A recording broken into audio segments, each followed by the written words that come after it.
Isang mapagpalang araw po sa ating lahat. Babasahin po natin ang ating mabuting balita para sa araw ng Sabado, August 23, 2025. Ang mabuting balita ng ating Panginoon ayon kay San Mateo, chapter 23, verse 1 hanggang 12. Papuri sa iyo, Panginoon.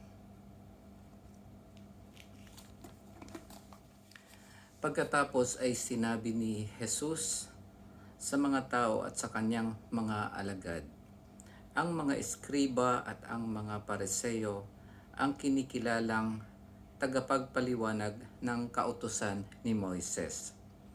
Kaya't gawin ninyo ang itinuturo nila at sundin ang kanilang iniuutos.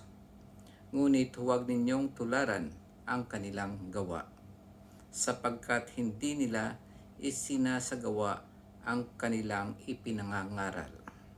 Nagbibigkis sila ng mabibigat na dalahin at pinapasan sa mga tao, ngunit ni daliri ay ayaw nilang igalaw upang tumulong sa pagdadala ng mga iyon. Pawang pakitang tao ang kanilang mga gawa.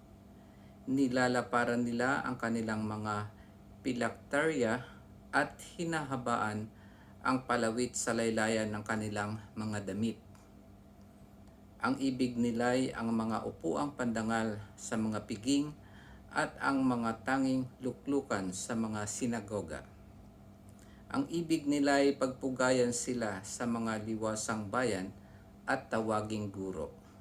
Ngunit kayo, huwag kayong patawag ng guro, sapagkat iisa ang inyong guro, at kayong lahat ay magkakapatid.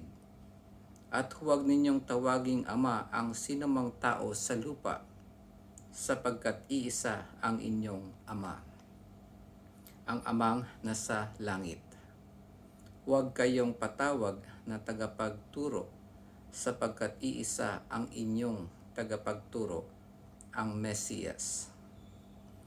Ang pinakadakila sa inyo ay dapat maging lingkod ninyo.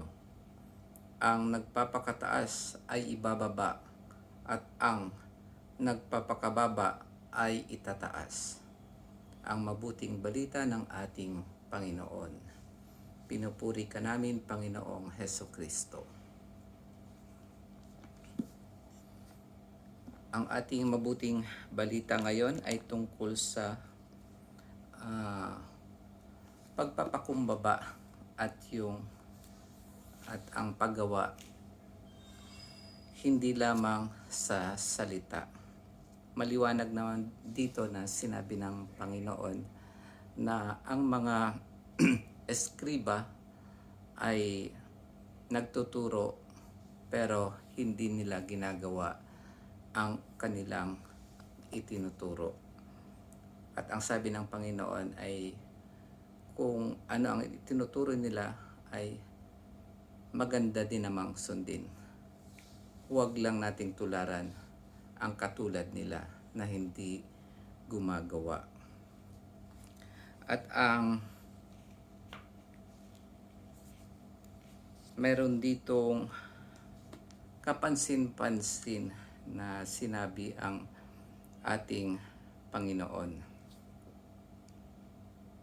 Pero bago yon, ang isang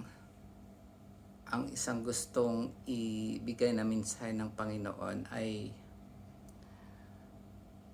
huwag tayong maghangad na mapansin sa ating mga ginagawa. Huwag tayong gumawa ng mabuti para lamang mapansin tayo, o huwag nating yung mga ginagawa natin ay para lamang papurihan tayo o para iangat ang ating sarili. Ang hinihingi ng Panginoon ay yung totoong puso na naglilingkod, maging kapuri-puri man ang ating ginagawa, pero ang ating puso ay mapagpakumbaba at taos puso ang ating paggawa noon para sa ating Panginoon o para sa ating kapwa. At dito naman may sinasabi ang Panginoon na nakakaiba. Sabi niya rito, ngunit kayo, huwag kayong patawag na guro, sapagkat iisa ang inyong guro.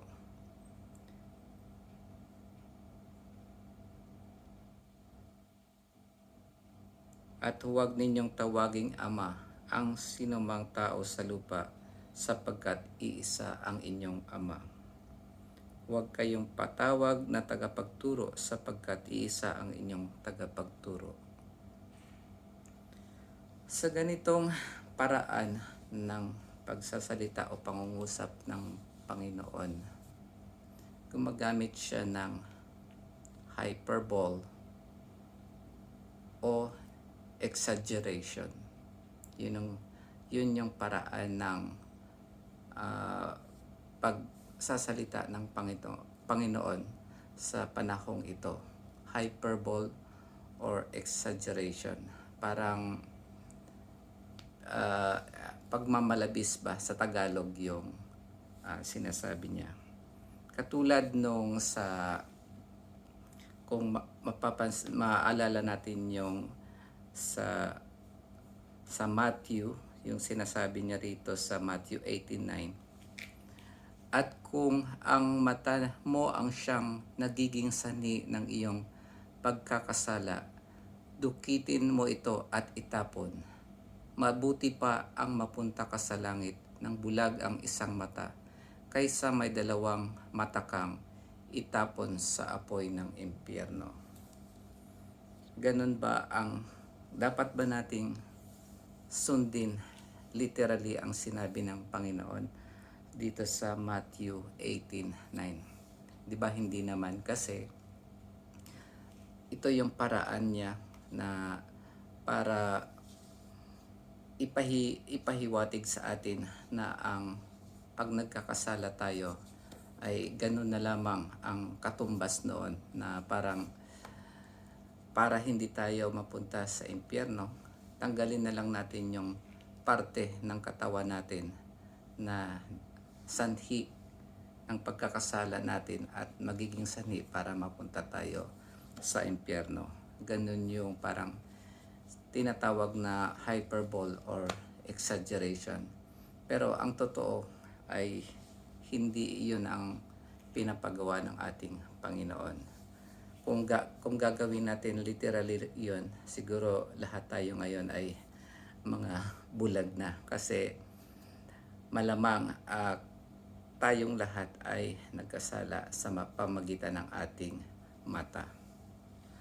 Ganon din naman ang sinasabi ng ating Panginoon na huwag nating tawaging guro, ama o tagapagturo ang sinumang hindi karapat-dapat ng title o ng katayuang yon, parang ng posisyon na iyon. Pero hindi niya ibig sabihin na di na natin pwedeng tawagin yung mga tao na karapat-dapat na tawagin sa ganong pangalan o posisyon. Katulad nung halimbawa tatay ko, ama ko yun, kaya ang tawag ko rin sa kanya ay ama. Yung teacher ko nung college, nung nag-aaral ako, ang tawag ko sa kanya ay teacher, tagapagturo.